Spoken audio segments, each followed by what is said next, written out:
被俄军团团包围的乌克兰军队情况不妙，但说起乌军失败的根本原因，则离不开美军顾问的各种瞎指挥。一起来看看具体情况如何。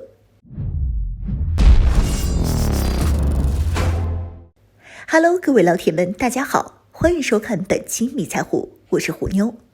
当前在乌克兰战场上，乌方的态势极为不利，北、东南三线被俄军打的是节节败退，南北俄军分别包围了乌军的数支部队，而东线的乌军也正在处于十分危急的情况当中，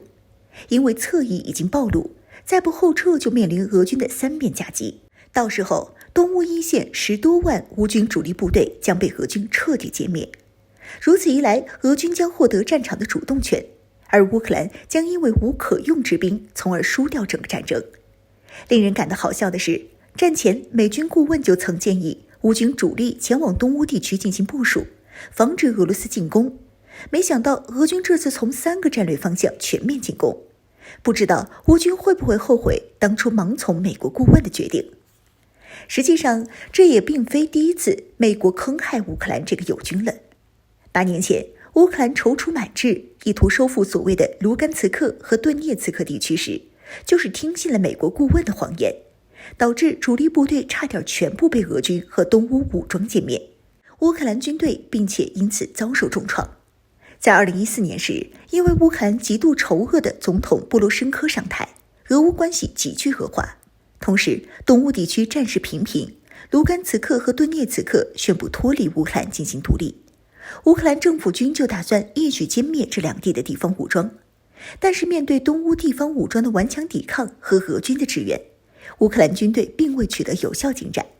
因此，波罗申科开始求助于西方，西方国家则对乌克兰军队进行了军援和训练方面的支持，而美国顾问甚至也拥有了指挥乌克兰军队的权利。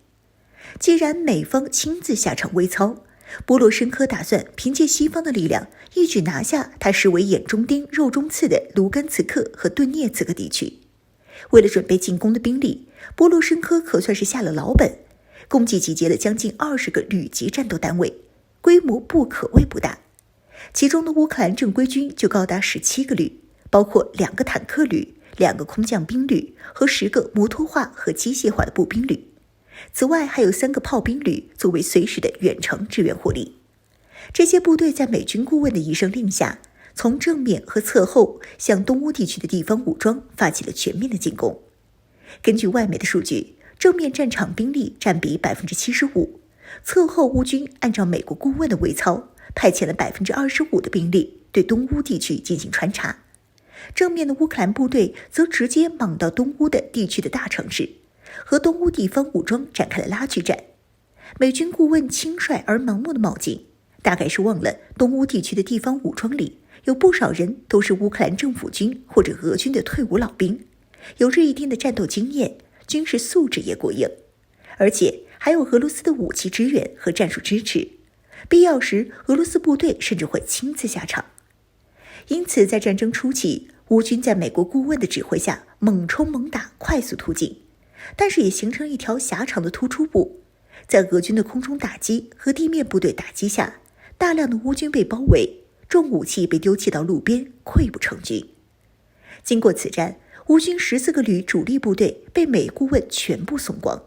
人员武器战损率极高，数百辆坦克和装甲车辆全损，汽车更是无数，几乎全军覆没。此次乌克兰军队算是元气大伤，8万多精锐部队经过此战和后续与东乌武装的消耗战，基本上全部被消耗光了，甚至还出现不愿意给美军顾问卖命，乌克兰部分部队投奔俄罗斯的情况。此后，乌军再也无力发动战略级大规模的进攻。战争打成这个样子，总得有人负责，但是也不能让美军顾问负责，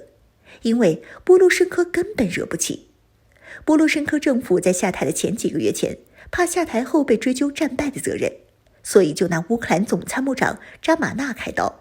随便给这个总参谋长罗列了叛国罪和玩忽职守罪，就将其送入监狱了。基本上是扎马纳为波罗申科和美军顾问背了黑锅。此事也带来了另一个负面效果，那就是因为高强度的战损，导致乌克兰疾病乱投医，大量的乌克兰资本家寡头搞起了自己的私军，甚至开始将此前的民族主义激进分子和其他纳粹分子纳入乌克兰主力作战部队当中，如顿巴斯营和亚速营等臭名昭著的部队。不过，随着8年后的今天，普京宣布去纳粹化和俄军的出征，乌军和纳粹分子面对的下场可比2014年要惨得多。